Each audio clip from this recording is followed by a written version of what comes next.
Le plus important cours d'eau de la province du Zhejiang, la rivière Tiantangjiang, est depuis toujours réputée comme une rivière dangereuse.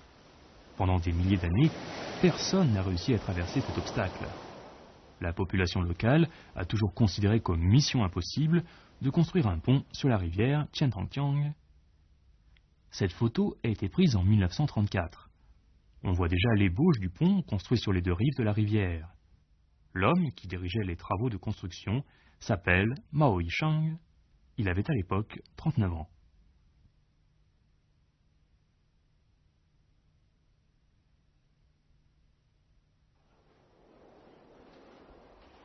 « 70 ans après, le légendaire pont de Tiantangjiang se dresse toujours avec fierté sur la rivière Tiantangjiang.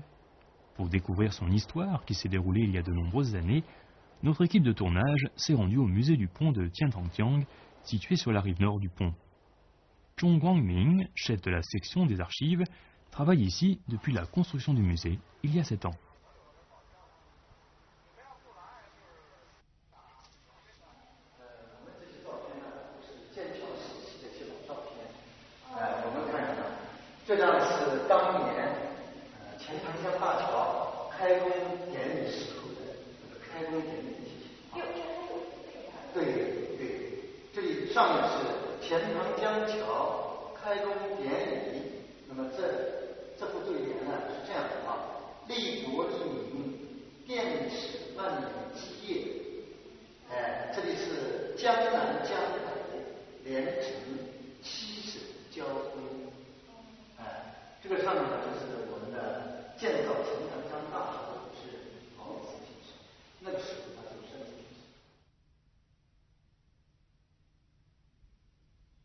La cérémonie de lancement des travaux du pont de Tiantangjiang a eu lieu le 11 novembre 1934.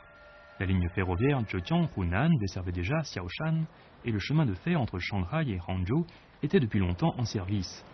Mais à cause de la rivière Tiantangjiang, la province du Zhejiang était coupée en deux, faute de communication entre les lignes ferroviaires et les routes des deux côtés. Les années 30 étaient une période mouvementée pour la Chine. Après l'incident du 18 septembre 1931, les Japonais ont occupé les 3 provinces du nord-est de la Chine et se préparaient à déclencher une guerre générale d'agression contre le pays. À ce moment critique pour la survie de la nation, la province du Zhejiang avait un besoin urgent de construire un grand pont traversant la rivière Tiantangjiang. En 1934, Mao Yisheng avait 39 ans. En tant qu'architecte en chef, sa mission était de construire le premier grand pont moderne de la Chine. À cette époque-là, les ingénieurs étrangers étaient préférés à leurs confrères chinois. Comment ce jeune Chinois a-t-il pu alors se voir confier une tâche si lourde ?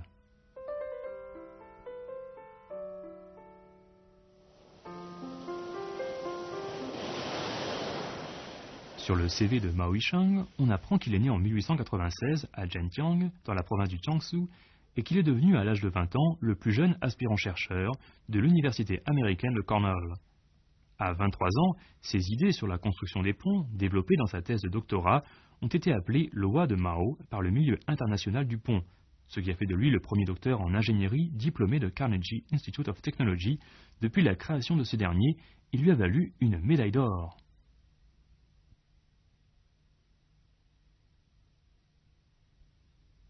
À la fin de ses études, Mao Yisheng est retourné au pays en 1920. Depuis, il n'a cessé de chercher une occasion de construire un pont mondialement connu pour le compte de son pays.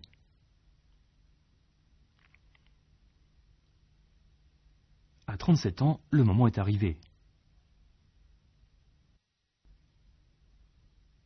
Celui qui l'invite n'est autre que Zhang Yangfu, directeur du bureau des travaux de construction de la province du Zhejiang, chargé de préparer la construction du grand pont de Tiantangjiang.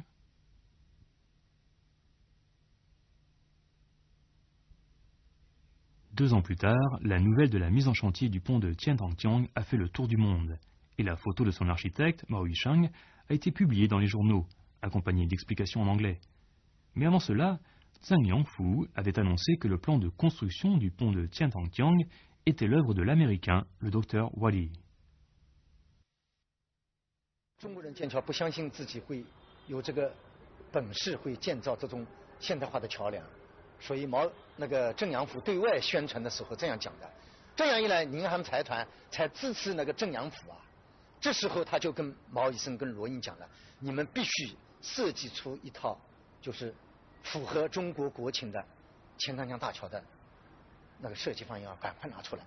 最后两个设计方案一比较，那么美国那个桥梁专家呢，他投资呢是758万银元，毛医生他们投资呢是510万。En 1933, c'est avec ce projet que Mao Yicheng a remporté l'appel d'offres. Il prévoyait un pont routier et ferroviaire long de 1453 mètres. À la différence du projet de l'américain Wadi, Mao Yicheng mettait la route au-dessus du chemin de fer, pour que la première puisse protéger le second en cas de guerre. Cependant, cela semblait prédire, dès le début, le destin mouvementé de ce pont.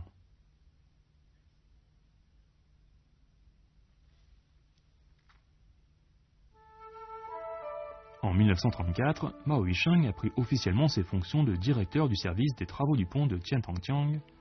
Juste à ce moment-là, il a fait une chose qui a paru incompréhensible aux yeux de ses contemporains. Acheter spécialement une caméra et des pellicules à l'étranger et demander à l'ingénieur Li Wenti de filmer intégralement toute la procédure de construction du pont. Comment cette idée saugrenue lui était-elle venue à l'esprit ?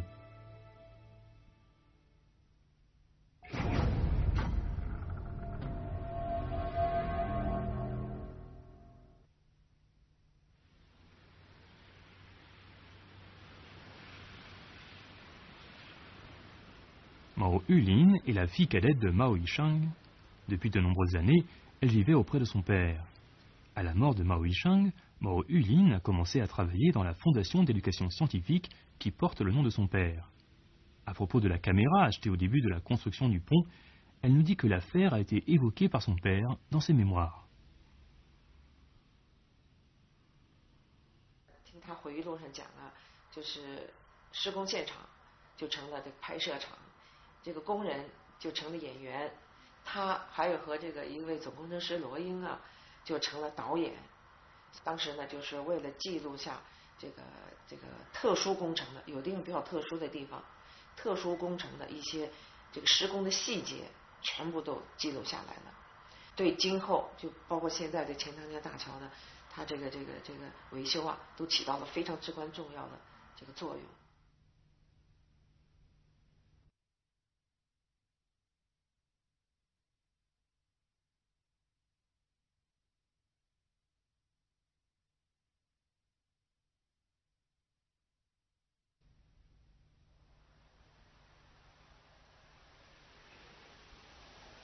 Au moment où nous nous interrogions, Zhong Guangming du musée du pont de Tianhongjiang nous a proposé une piste. L'ancienne secrétaire de Mao Yicheng, Zhang Shutuan, est à Beijing. Elle sait peut-être quelque chose. De son entrée en fonction comme président de l'Académie en 1956 jusqu'à sa démission pour raison de santé en 1982, Mao Yicheng a passé 26 ans à l'Académie des sciences des chemins de fer. La deuxième année après son arrivée à l'Académie, une jeune fille, tout juste diplômée de l'université, a été affectée ici comme secrétaire personnelle. À l'époque, Zhang Shutuan ne s'attendait pas à ce que ce travail durera plus de 30 ans. Elle nous a révélé l'endroit où se trouvaient les pellicules. 解放以后放在上海铁路局的档案室里边。毛老呢，在60年代初，他就考虑呢要把这些个资料进行整理。他有一点时间了，他就让我到上海铁路局去联系，然后呢把这些资料都拿到了我们铁科院。毛老说你会不会这个放这个小电影？我说我不会，放映员就教给我，摘了我就放，过2天放下了呢，我又不知道怎么弄了。文化大革命以后，当时我怕这个胶片遗失，我就把它收拾都藏在我们的档案室里边了。造反派不能随便进档案室的，这样的话呢，就是很完整的保存了这些个资料。Enthousiaste, notre équipe de tournage s'est rendue aux archives de l'Académie des sciences des chemins de fer. Cependant, en plusieurs dizaines d'années, beaucoup de choses avaient complètement changé. La vieille salle où étaient conservées les pellicules avait été entièrement rénovée et les archives vidéo précieuses avaient disparu. Avec peu d'espoir, nous avons prié le personnel de l'Académie de nous aider à les retrouver. Une semaine plus tard, on nous a répondu que nous pourrions peut-être trouver dans la bibliothèque ce dont nous avions besoin.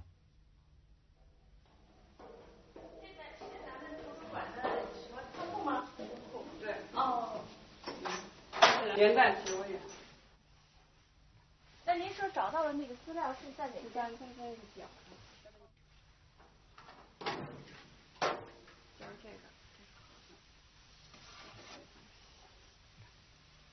个。哦，这个哈，你看下面都还是毛笔字的。钱塘江桥开工典礼。哟，上面是纸片儿。100尺。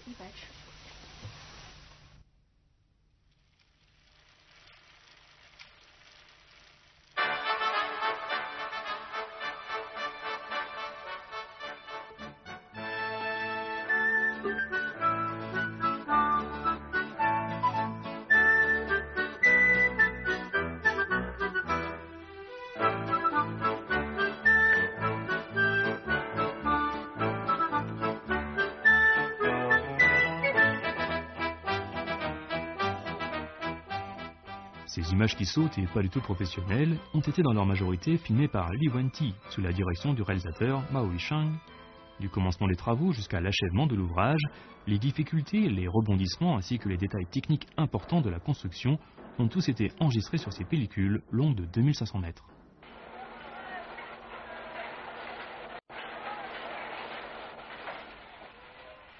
Ce jour-là, on a transporté des pins exotiques sur le chantier.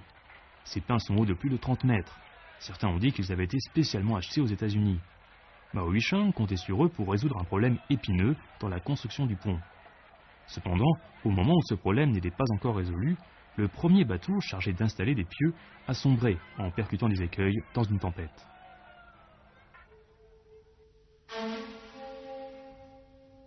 Cette nouvelle a porté un coup dur aux gens qui attendaient dans l'anxiété sur le chantier. Du coup, une rumeur s'est répandue dans la ville de Hangzhou. La construction d'un pont sur la rivière Qiantangjiang aurait vexé les divinités. Ces rumeurs ont fini par atteindre les oreilles de Zhang Yangfu, qui avait déjà été promu directeur général du ministère des chemins de fer. Il a donc écrit une lettre à Mao Yichang en l'invitant à se rendre à Nanjing pour discuter de la construction du pont. Dans ses mémoires, Mao Yichang a écrit, lors de ce bref entretien, ces quelques mots sévères de Zhang Yangfu. Si tu n'arrives pas à construire ce pont, tu n'auras qu'à sauter dans la rivière Qiantangjiang et je te suivrai.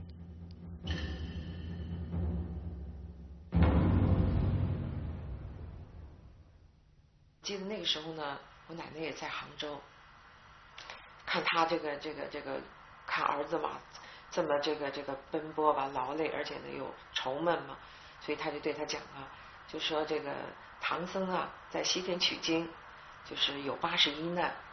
唐臣就是他的字，就父亲的字是唐臣。唐臣呢建大桥呢也要有81难。他呢听了这句话，他真的是豁然开朗，讲到呢就是孙悟空就是全体的这个桥工，这个如意金箍棒呢就是一个科学的一条法则。这什么法则呢？就是利用自然力来这个用自然的克服自然界的这个障碍。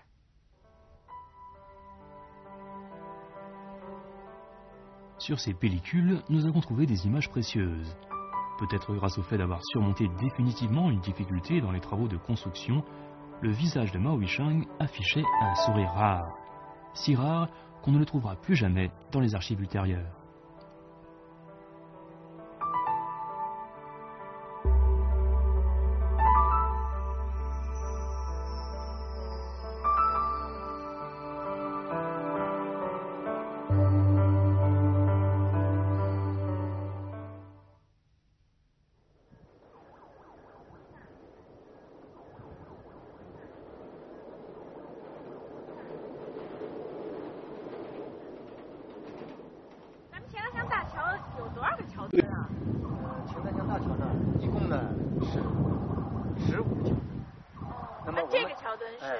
现在我们站在那个位置上呢，就是第14号桥墩。那么第14号桥墩呢，当年呢毛以生在设计的过程当中呢，他呢很有预见，特地呢在我们这个桥墩，这个桥墩的这个方向下侧下面一点，就留了一个长方形的一个大的洞。为什么？大洞呢，毛医生呢主要考虑到呢就是那个可能今后中国的战事。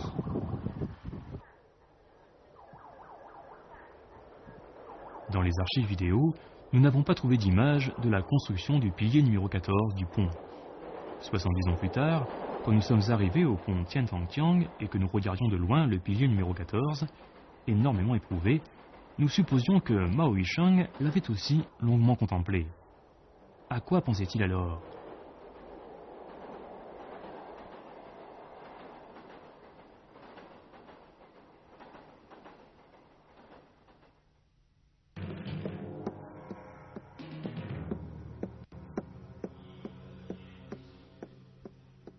Le 16 novembre 1937, au bureau de la direction des travaux du pont, Mao Yicheng a reçu un visiteur inconnu. Ce monsieur était le professeur Ting de l'école du génie militaire de Nanting. En lui montrant un document extrêmement confidentiel du gouvernement de Nanting, M. Ting a dit à Mao Yicheng « Si la ville de Hangzhou tombait aux mains des Japonais, le pont de Tianfangjiang sera un cadeau offert à nos ennemis. »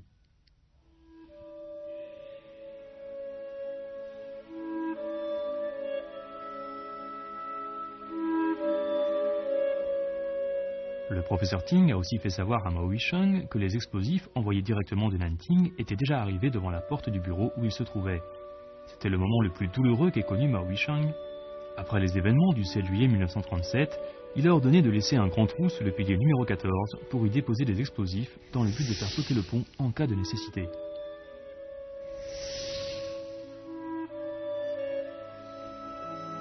Il a retrouvé très vite son sang-froid. Avec le sens du sérieux et de l'exactitude d'un ingénieur des ponts, il a marqué tous les points mortels du pont de Tianfangjiang et a fait du pilier numéro 14 la clé de voûte d'un éventuel plan d'explosion.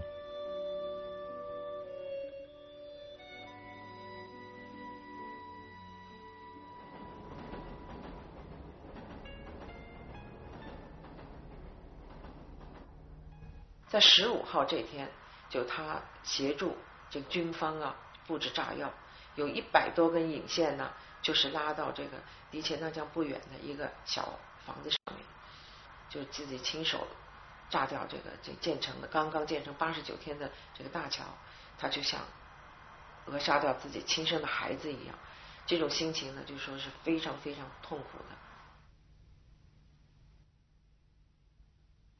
Le lendemain matin, alors que les parapets du pont n'étaient pas encore installés, tous les préparatifs de sa destruction étaient déjà terminés. C'est alors que Mao Yicheng a reçu un ordre, le pont devait être ouvert au trafic sans tarder. 通车这一天呢，没有鲜花，也没有锣鼓，有的是呢，就是有几千辆的这个机车、客车、货车，就是载运着呢成千上万的逃难的百姓和这个撤退的物资，还有抗战的物资，就是缓缓的通过这个大桥，并且呢，大桥呢也是唯一通往后方的这么一条这个通道。可以说呢，就是我们中国人就自己建造的第一座现代化的大桥，就是以这种承受着这种如此这个沉重的民族苦难作为通车典礼的。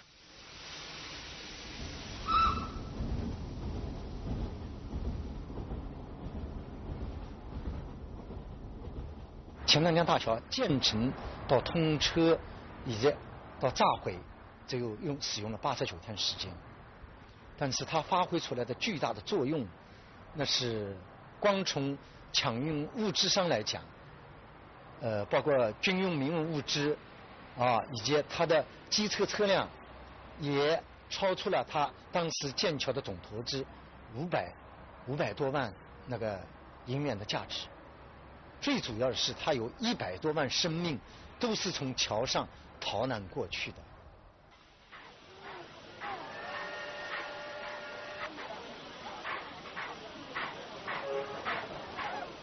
Plusieurs années après, la construction de ce pont a été considérée comme un jalon dans l'histoire contemporaine du pont de Chine.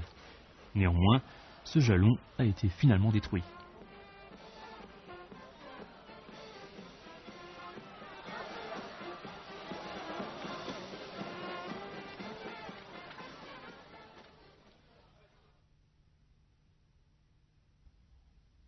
Plus tard, dans ses mémoires, Mao Weichang s'est rappelé ce jour où plus de 100 000 personnes passant par le pont ont tous marché sur les explosifs.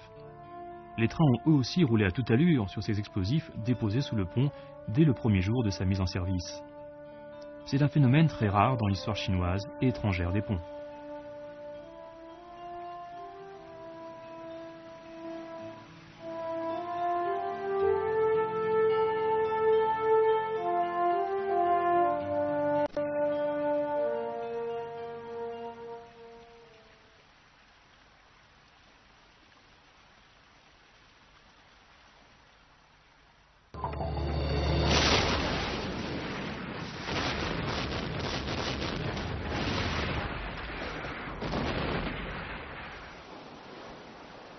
Après l'extinction des feux de champ de bataille, un ingénieur japonais de l'armée impériale a pris cette photo impressionnante.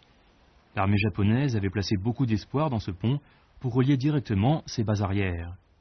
C'est pourquoi elle a décidé d'entreprendre immédiatement la restauration du pont. Elle a mis 7 ans pour reconstruire tant bien que mal ce pont, achevé peu avant sa défaite.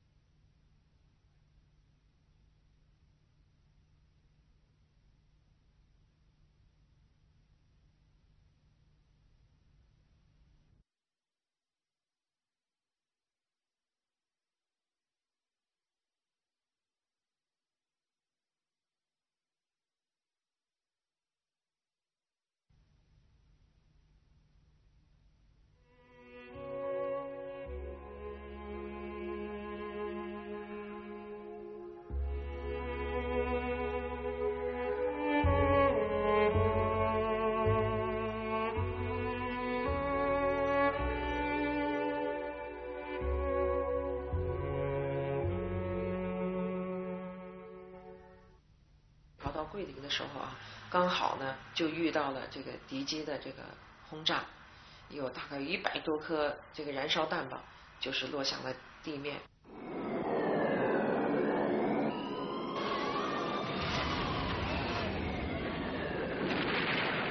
这时候呢，那个父亲呢，赶快把这个家人跟孩子安排在这个墙根底下啊，这个避难，和工作人员呢，就是把抢救这14箱材料。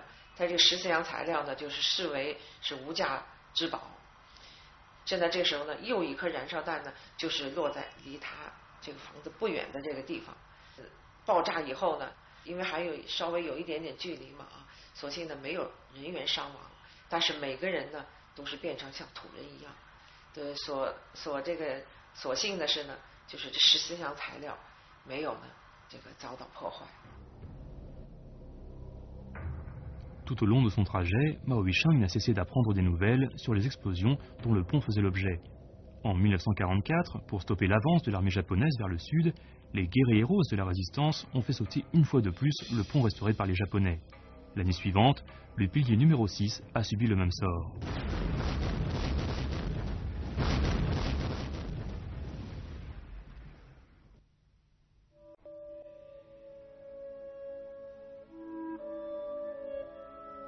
En 1946, Mao Weichang a revu le pont lourdement endommagé par les 3 explosions. La guerre de résistance enfin terminée, il a pu commencer à entreprendre sa restauration pour lui donner une nouvelle vie. Toutefois, après la reddition de l'armée japonaise, la Chine a connu une guerre civile qui a duré plusieurs années. À la veille de la libération de Hangzhou, les forces du Kuomintang ont battu sans cesse en retraite. Elles ont mis des explosifs sous la poutre en acier de la 5e arche du pont. Le drame s'est reproduit.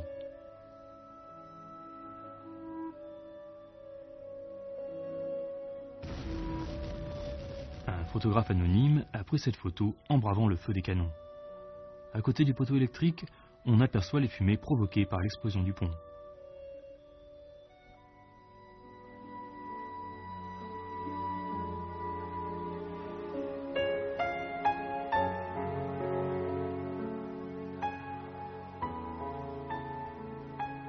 Une fois la guerre définitivement terminée, Mao Weichang a pu enfin se consacrer à la restauration du pont.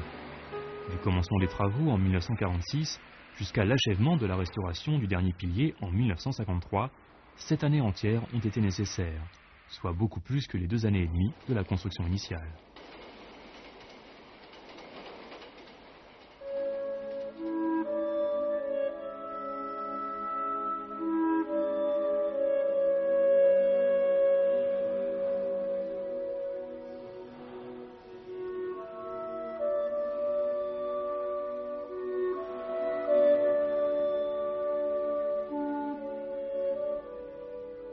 1987, l'année marquant le cinquantenaire du pont de Tiantongjiang, Mao Huisheng est remonté sur le pont. Il a dit à son entourage que les événements qui s'étaient produits il y a un demi-siècle lui paraissaient très proches.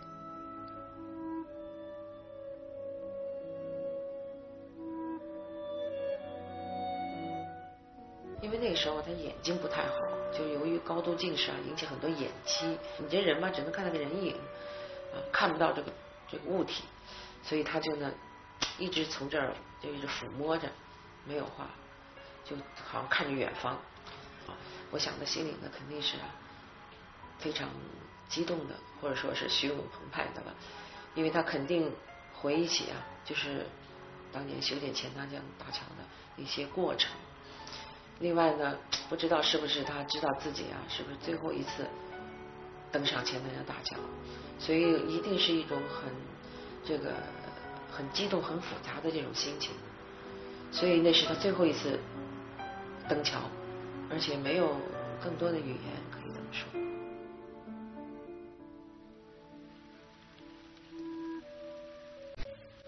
2 ans plus tard, Mao Huisheng est décédé de mort naturelle à l'âge de 94 ans.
Construire un pont moderne était le rêve de jeunesse de Mao Huisheng.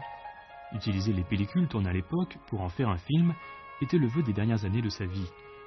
En 1981, Mao Huisheng a dirigé l'adaptation du film Travaux du pont de Tiantongjiang, fruit de ses efforts inlassables, mais qui n'a jamais été projeté en public.